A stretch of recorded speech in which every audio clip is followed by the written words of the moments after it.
karena soknya tinggi dia nggak nyantel dogboardnya, jadi perlu dimajuin baru bannya gerak. Nah itu benar lah. Tapi kalau nggak dikasih soknya, RC ini nggak layak dimainin.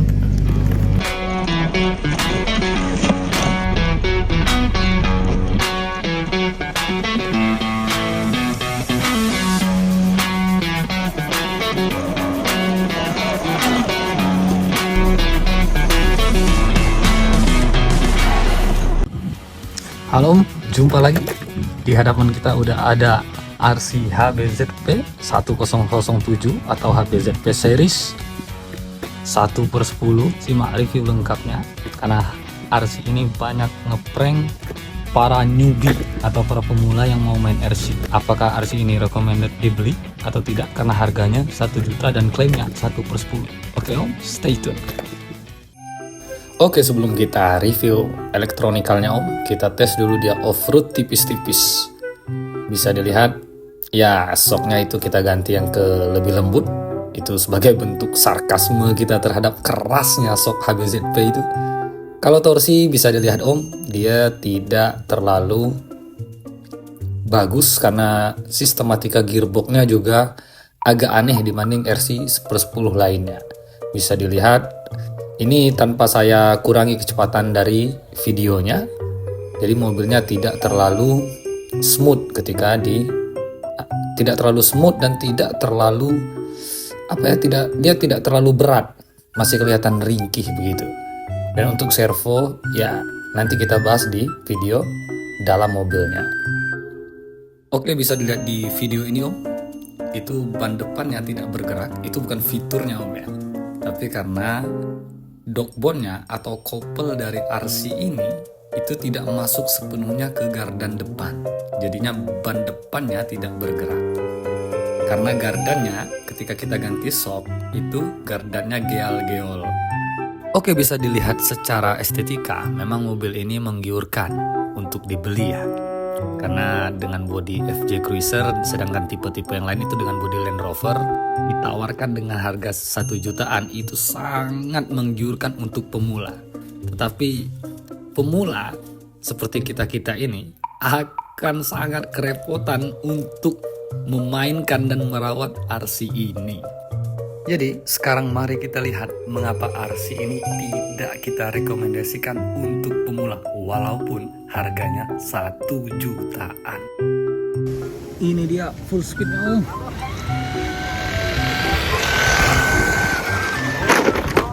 Iya.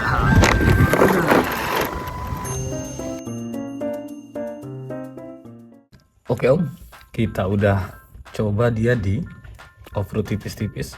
Sekarang kita bahas eksterior apa aja pas kita dapat beli RC ini. Oke, sebelum teman-teman nonton, ada baiknya support channel Omewa Project. Di sana dia bahas tentang tutorial, tips dan trik untuk ngoprek RC. Jadi jangan lupa di subscribe teman kita Omewa Project.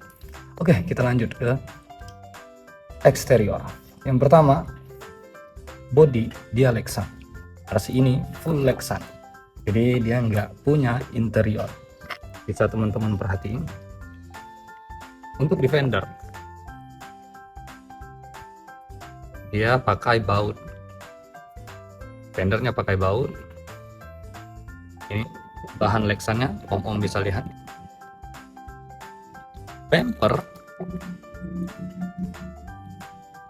ini begini, dia plastik ya, tapi ini nggak ada ini kita tambah sendiri ya, dari ada kesan skillnya dan stikernya ini juga tambahan sendiri. Di sini ada stiker-stiker lain,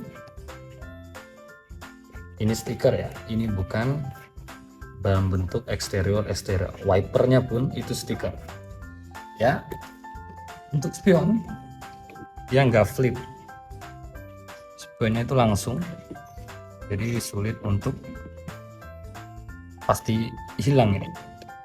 Untuk bagian atas RC nya itu kita dapat roof rack ya, roof rack yang tidak terlalu besar.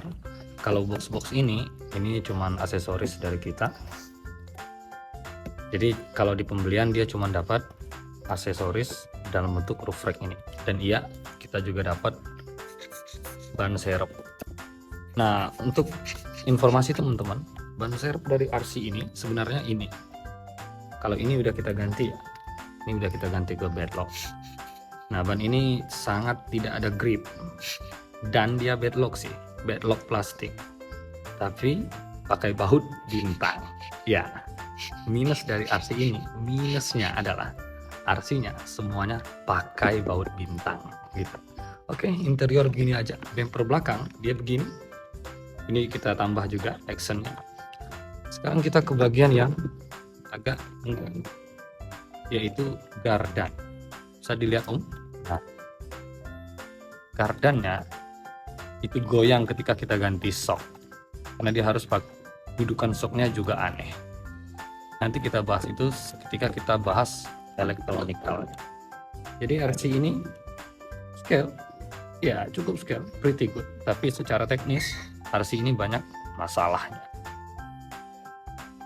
Dan bagian belakang itu kita dapat lampu, ada stiker lampu belakangnya juga. Sisanya nggak ada. Ya, itu spion. Itu spion ada kacanya ya, tapi yang sebelah udah hilang. Jadi kita langsung lanjut saja bahas apa kelemahan terbesar sehingga kita tidak merekomendasikan RC ini. Untuk membuka RC-nya, dia pakai body clip ya. Di sini ada 4 body clip. Kita buka dulu. Iya, itu. Kita angkat. Mari kita bahas elektronikal. Nah, ini udah banyak saya ubah-ubah sedikit biar bisa main sambil nyetir sendiri gitu. Isu pertama dari RC ini, dia kekurangan bobot, sehingga kita perlu menambahkan banyak pemberat agar RC ini bisa berjalan proper gitu. Jadi isu pertama jelas-jelas itu bobot. Bisa diperhatikan secara desain. Di sini body post ya, body postnya dia pakai begini. Dan kalau secara build quality, teman-teman bisa lihat plastiknya sama kayak HBR, agak lembut ya. Jadi RC ini tidak terlalu bagus build quality-nya, dan seluruh komponen di RC ini itu pakai baut bintang. Itu bisa dilihat teman-teman, bautnya bintang semua ini. Gak ada yang pakai baut kutu atau baut yang 2 mm gitu. Oke, kita pertama ke elektronikalnya.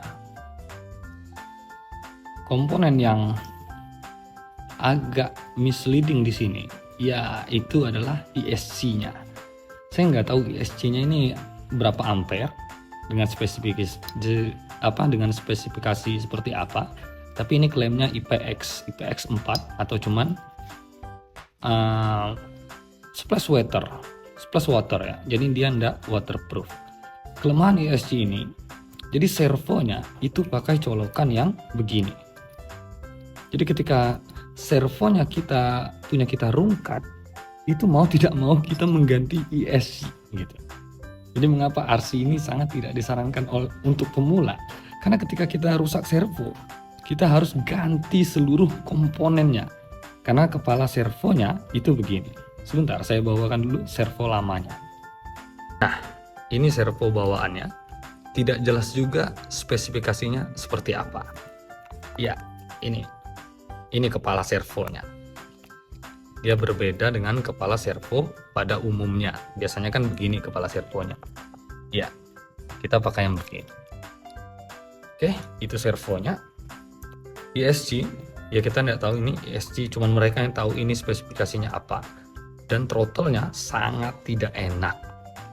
ESC-nya itu tergabung satu dengan transmitter ya. Jadi transmitternya langsung di sini. Di sini ada modul lampunya gitu. Jadi sekarang kita tidak pakai realistic lamp-nya. Tapi realistic lamp-nya juga tidak ada lampu sen gitu. Sekarang kita lepas dulu baterai upgrade kita. Ini baterai saya biasa main RC. gunanya untuk menambah beban dari RC ini saja. Kita lepas dulu. Ya, itu bisa dilihat teman-teman, saya taruh banyak pemberat ya. Awalnya saya tidak mengganti sok, saya taruh pemberat, ternyata tidak berpengaruh sama sekali. Kalau om bisa lihat, ini sok bawaannya ini. Ini kalau dikasih ke muka orang, ini bengkak ini om, muka orang. Gimana ini? Ini sok bawaannya sangat problematik. Kita lanjut ke komponen berikutnya om. Di sini tray baterainya dan baterai bawaan aslinya. Jadi dibuka seperti ini, dia pakai pengunci seperti ini. Baterai bawaan aslinya itu kapasitasnya 1500 mAh. Dan ya, ini sangat sebentar dipakai karena motornya itu lumayan boros menghabiskan baterainya dan ESC-nya tidak bekerja dengan begitu baik. Oke. Komponen selanjutnya itu motor. Jadi motor di sini itu kapasitasnya 540 bracet. 540, dan motor ini jika om buka, nanti kita lampirin fotonya ya. Jika om buka, motor ini tidak pakai spur gear dan langsung gear kecil di sini plastik aja sudah. Jadi makanya RC ini ketika om beli sampai dan digas itu nggak ada suaranya karena gearnya sepenuhnya itu plastik gitu, gear-gearnya plastik. Itu kelemahan yang kedua. Ini gantian kita, ini ESC sama transmitter, jadi kita pakai yang di RC lain dulu, kita pinjam sebentar biar bisa main pakai tangan satu. Oke, bisa dilihat om, ini build quality-nya tidak ada yang menarik. Bumpernya pakai obeng bintang juga. Sekarang kita ke bagian yang paling penting dari secara teknis mobil ini, yaitu gardan.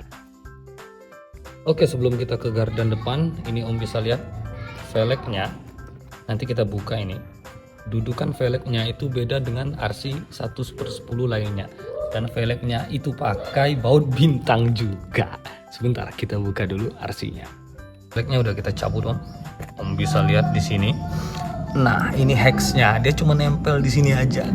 Dan ini langsung ke bearing dari gardannya gitu. Jadi ini juga longgar. Dia bisa maju mundur dan terlihat pasti ringkih ini. Karena bearing plastik, bearingnya metal, ininya plastik, ini pasti jebol ini. Ya. Oke, selanjutnya om bisa lihat servonya, dia nggak bisa pakai servo yang besar, dia pakai servo yang kecil. Dan ini link rodnya, link servonya itu, lihat om, dia mudah sekali bengkok gitu. Dan awalnya itu pakai baut 1,5 mili dan itu sangat mudah sekali lepas, dan ininya sering bengkok ketika kita pakai itu karena dia nggak presisi. Nah ini seperti yang begini, jadi akhirnya saya ganti ke yang baut bintang juga gitu. Jadi gardannya bisa om lihat di bagian sini. Nah itu pasti jebol karena di bagian yang ini itu metal, sedangkan yang di dalam itu plastik. Jadi yang rusak itu pasti ini. Makanya RC ini ketika om bantai sebulan 2 bulan, ya dia pasti akan rungkat. Om bisa lihat gardannya itu geol-geol gitu. Karena sok kita ganti, dudukan soknya itu plastik. Nanti kita liatin om. Dan akhirnya dogbone-nya itu keluar begini. Nah ketika dogbone keluar, ini kan dalam posisi begini, dia nggak bisa muter ban depan. Dan gear gardan di dalam ini plastik, yang teman-teman saya itu sudah banyak yang rontok karena dia pakai drag brake ketika mengganti ESC gitu. Jadi kalau mau main RC ini usahakan jangan pakai drag brake karena RC-nya pasti akan rontok gear gardannya karena sepenuhnya RC ini plastik semua. Nah sistemnya, kopelnya itu dia dogbone. Dia dogbone, jadi dia bukan sistem kopel. Jadi ya ini kita tidak tahu ini metal, tapi tidak mungkin baja. Dan ini pendek. Ini sebenarnya bisa diatasi dengan nambah agak panjang dari sini ya. Kita bisa tambah apa gitu. Banyak tutorial-tutorial di YouTube lainnya. Bisa dilihat yang metal di sini cuman dogbone-nya aja. Tapi kalau kita mau ganti dia ke sistem kopel, sepertinya sama kayak beli RC baru juga. Jadi ya ini sangat tidak diuntungkan kita ya ketika membeli, karena sistemnya belum kopel, dia masih dog bone gitu. Dan wheelbase, om bisa lihat wheelbase-nya itu nggak jelas. Biasanya 10-10 itu kan minimal 275 lah ya. Ini setelah kita ukur itu wheelbase-nya 260 gitu. Ya wheelbase-nya 260, nggak jelas ini. Gitu om. Jadi bisa dilihat link rod ya. Plastik om. Ini kalau ditekan ini meleot ini om. Nah gitu. Oke, sekarang kita bahas kenapa RC ini tidak kita rekomendasikan. Oke om, sekarang kita ke kesimpulan kenapa RC ini tidak kita rekomendasikan. Pertama, build quality jelek, seluruh baut bintang, link rod lembut, kopelnya dog bone. Ya satu-satunya kelebihan RC ini ya cuman di bagian harga, dia cuman harga 1 jutaan. Tapi ingat, untuk bandingan yang lain 1 jutaan itu kita udah dapat MN 128 ya. Jadi ada baiknya yang wheelbase-nya tidak jauh beda dengan ini. Itu kelemahan pertama. Kedua, seluruh harga spare part dari RC ini itu hampir setengah dari harga RC itu sendiri. Gear Gardan, om boleh searching, Gear Gardan itu di harga 350-an atau 200 sampai 400-an lah kisarannya. Dan ya sangat tidak ramah untuk pemula karena RC ini sangat cepat rontoknya. Jadi Gear Gardan sangat cepat rontok, gearbox sangat cepat rontok, dan motor tidak jelas. Dia 540 berapa T itu juga tidak jelas. Dan ketiga, feel mainnya juga tidak enak. Ketika kita ganti sok pendek sekalipun karena dudukannya tidak pas, kita bisa pakai dudukan sok lamanya, tapi tetap aja butuh effort. Sok yang keras itu membuat mobilnya sangat tidak playable sekali. Yang terakhir, ya kita akan kerepotan karena wheelbase-nya juga aneh. Wheelbase dari RC ini sangat aneh. Jadi kalau menurut kita RC ini sangat tidak recommended untuk uang 1 juta ya. Karena bagi kita pemula, buang uang 1 juta untuk dapat yang begini itu lebih baik kita buang ke MN 128 atau yang lainnya, atau tambah 1 juta lagi kita dapat MN 999 gitu. Jadi ya inilah, dengan build quality yang seadanya, RC ini ketika keluar box dia sangat tidak enak untuk dimainkan, baik dari throttle dan yang lain-lain. Oh iya, yang terakhir kita lupa bahas remote bawaannya. Ya, remote bawaannya itu Traxxas lookalike ya. Dia cuma ada fitur normal, reverse, steering trim, throttle rim, lampu, dan on off. Itu aja. Sisanya dia pakai 4 baterai AA. Oke om, sekian mungkin reviewnya. Mohon maaf berisik karena suaranya hujan. Sampai jumpa di video lain. Jangan lupa like, komen, dan subscribe-nya. Bye.